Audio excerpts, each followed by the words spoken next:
close your eyes, ever stop and listen, ever feel alive, and you're nothing missing, you don't need a... Ça fait partie des nouvelles technologies qui sont en train de pénétrer le monde agricole.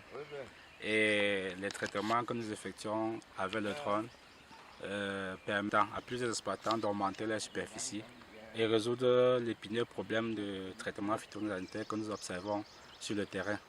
Vous savez, il y a beaucoup d'investisseurs, beaucoup d'exploitants qui n'arrivent pas à augmenter la superficie, ils n'arrivent pas à investir dans l'agriculture parce que l'éternel problème de traitement phytosanitaire. Au jour d'aujourd'hui, nous avons introduit le drone de marque Agrobest, qui vient véritablement résoudre ce problème de traitement. L'avantage, c'est que l'opérateur est loin de son drone et le drone dépose la bonne dose du produit au bon endroit et au bon moment.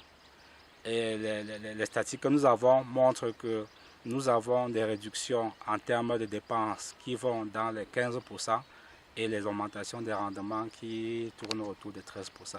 Ce qui est un véritable avantage pour un opérateur économique et un investisseur. Bon, ce drone que nous avons, c'est un drone de marque Agrobest. Il a un réservoir de 6 litres qui lui permet de traiter un quart d'hectare en 15 minutes. Donc avec ce drone, nous traitons un hectare en 1 heure. Et il peut monter jusqu'à 20 mètres, ce qui est un atout pour des producteurs qui font dans les vergers et les cacao et café. Donc en termes d'arbres fruitiers, on n'a plus de soucis par rapport au traitement phytosanitaire. Nous avons des drones comme DJI Phantom 4 qui nous permettent de faire des cartographies aériennes des parcelles. Et ces images sont exploitées pour faire les zonages des parcelles où nous ressentons les zones attaquées dues à l'insuffisance d'eau. Et ces images bien traitées, on peut faire des comptages de plants pour à la fin estimer les rendements.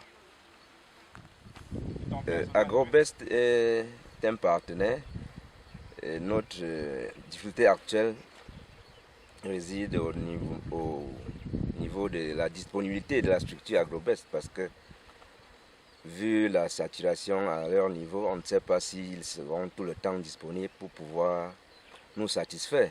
Parce que nous, on aimerait établir avec eux un vrai contrat définitif de partenariat, en sorte que ils soient disponibles en temps voulu. Nous pensons aussi que l'État va leur faciliter la tâche pour qu'ils fassent venir suffisamment de drones pour nous permettre de travailler en toute quiétude. Vraiment, avec cela, nous allons révolutionner l'agriculture au Cameroun. Nous avons amélioré nos rendements par rapport à l'utilisation de la main-d'œuvre qu'on n'avait pas le passé.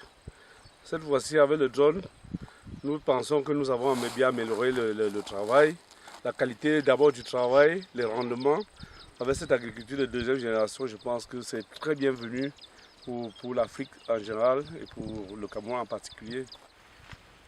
Par rapport à cette technologie, les défis sont nombreux. Déjà, nous avons le premier défi, c'est que nous souhaitons que nos autorités camerounaises s'approprient de cette technologie. Et la deuxième chose, c'est que pour le moment, il se pose un problème de formation. C'est un outil qui est très coûteux. Donc, ceux qui manipulent doivent être vraiment formés. Ils doivent avoir une formation soutenue. Donc, le deuxième défi, c'est le défi formation. Le troisième, c'est la vulgarisation, parce qu'il faudrait que d'ici 10 à 20 ans, que le maximum d'exploitants utilisent le drone dans leur plantation.